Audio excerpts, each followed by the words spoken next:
Le nouveau classement FIFA des Guépards du Bénin est désormais dehors. Où les Guépards ils ont gagné beaucoup de place. Vous voyez, après des matchs de qualification de la CAN en Côte d'Ivoire, tout ça là. Bon, on est aussi allé au Nigeria. Le classement est dehors. Salut, j'espère que vous allez très bien. Hormis l'information concernant ces Guépards, on partagera d'autres informations avec vous. Plusieurs informations dans une même vidéo. Plus besoin d'aller perdre votre temps sur les réseaux sociaux pour savoir qu'est-ce qui s'est passé. Au travers de notre condensé, vous serez informé. Avant d'aborder tous ces sujets, je partage la grosse opportunité. À l'ère du digital, le chômage n'existe plus. Vous ne pouvez pas avoir un portable Android et une connexion Internet et manquer d'argent. Prenez bien sûr notre TikTok monétisé, chaîne YouTube monétisée, Facebook monétisé. On va vous apprendre dessus à gagner de l'argent sur les réseaux sociaux à travers bien sûr la création de contenu. Vous pouvez être salarié, vous pouvez le faire, ça va vous permettre bien sûr d'arrondir vos fins du mois. Vous voyez. Maintenant, si vous avez un business, si vous avez des activités, vous voulez promouvoir bien sûr ces activités, publicité, promotion, plus 229 53 63 87 30. Parce qu'un business sans promotion, sans publicité, c'est comme un bébé mort-né. Tu vas encore te retourner au quartier, tu vas fermer. Ça ne coûte rien. Tout de suite, le condensé. Le nouveau classement FIFA des Guépards du mois de septembre 2024 est dehors. Les Guépards du Bénin continuent bien sûr leur irrésistible montée sur l'échiquier mondial du football et africain, bien sûr, vous voyez. Après une trêve internationale au résultat contrasté, une défaite contre le Nigeria suivie d'une victoire cruciale face à la Libye, le Bénin progresse de 2 places au classement FIFA, atteignant bien sûr désormais la 89e place, c'est-à-dire au plan mondial. Sur le continent africain, cette dynamique se poursuit également avec un bond d'une place qui positionne désormais le Bénin à la 18e place. Le Bénin était 19e et parmi les nations africaines comme ça, et ouais, depuis mars 2024, cette ascension continue, démontrant bien sûr, bon, en tout cas tout le savoir-faire des Guépards, une constance et un potentiel indéniable. En mars 2024, 97e mondial, juin 2024, 91e mondial, septembre 2024, 89e mondial. Les Guépards semblent prêts à écrire une nouvelle page de leur histoire. Toutefois, pour continuer sur cette belle lancée, il est impératif de faire de meilleurs résultats et aussi que les meilleurs joueurs soient sélectionnés et utilisés à bon escient. Vous voyez.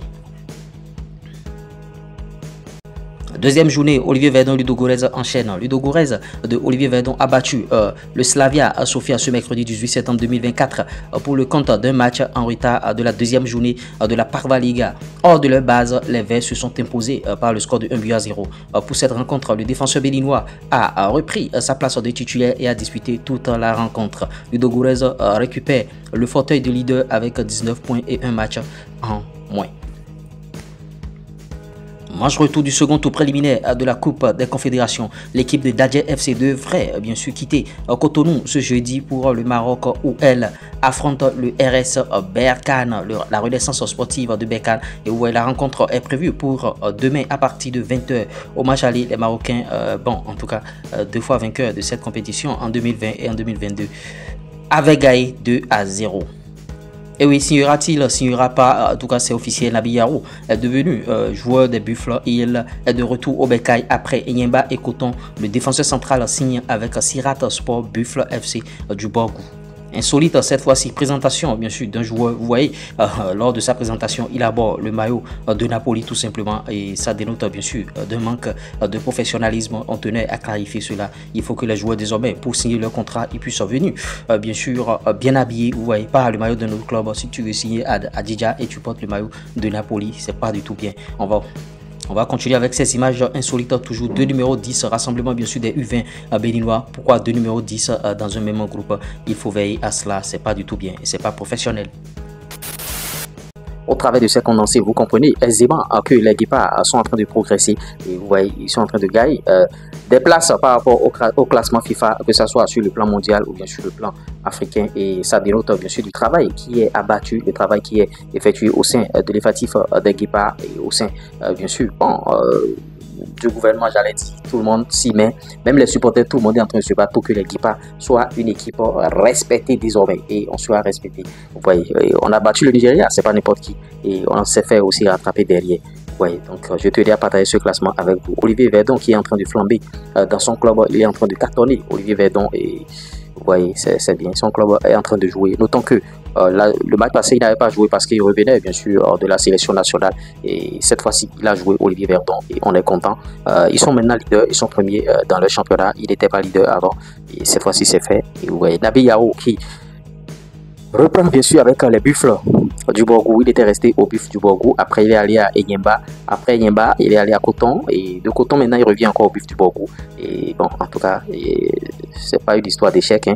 Ben, Abiyaro prend déjà de l'âge. Et bon, c'est bon qu'il soit, bien sûr, au Buff du Borgou. Pourquoi pas plus tard rentrer dans ce staff des Buffs du Borgou et des Buffs qui ont trouvé une société Sirat désormais et Sirat Sport qui s'occupe désormais, bien sûr, des Buffs du Borgou. Et bon, en tout cas, le foot business en marche au Bénin, même si bon, en tout cas, ça reste encore un peu.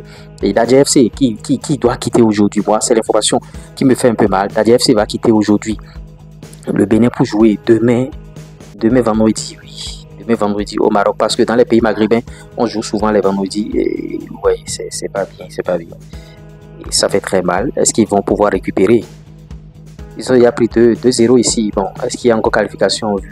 Bon, par rapport à cette équipe, moi je ne crois pas à une qualification. Il faudrait que Dadji puisse donner le meilleur, cette équipe de Dadji puisse donner le meilleur d'elle-même afin qu'on puisse avoir une qualification. Si qualification il y a, en tout cas, on attend de voir ce qui va se passer. Maintenant, par rapport aux images insolites, en voulant signer un contrat à Hadidja, le joueur qui porte bien sûr le maillot de Napoli, c'est pas bon. Faut plus faire ce genre d'erreur-là. Vous voyez, faut plus faire ce genre d'erreur-là. C'est pas respectueux envers même le club là où le joueur est venu signer et regardez ce qui se passe. C'est pas bien. Et insolite aussi, deux numéro 10 lors du regroupement des juniors. Il faut veiller à ces petits détails-là. Au football, le football de haut niveau aujourd'hui, le football professionnel ne demande plus ces genres d'erreurs. Vous voyez, j'allais m'exprimer. Donc voilà les informations que je tenais à partager avec vous, les quelques infos. Et les infos sont à cheval, ça reste encore, vous voyez. Ça travaille, ça vous donne des infos, de condenser plusieurs informations dans une même vidéo. Plus besoin d'aller perdre votre temps sur les réseaux sociaux. C'était moi, l'URS premier, le sud-ouest des finances du foot business et de l'industrie musicale. C'est pas l'homme, c'est Dieu qui travaille. On enchaîne.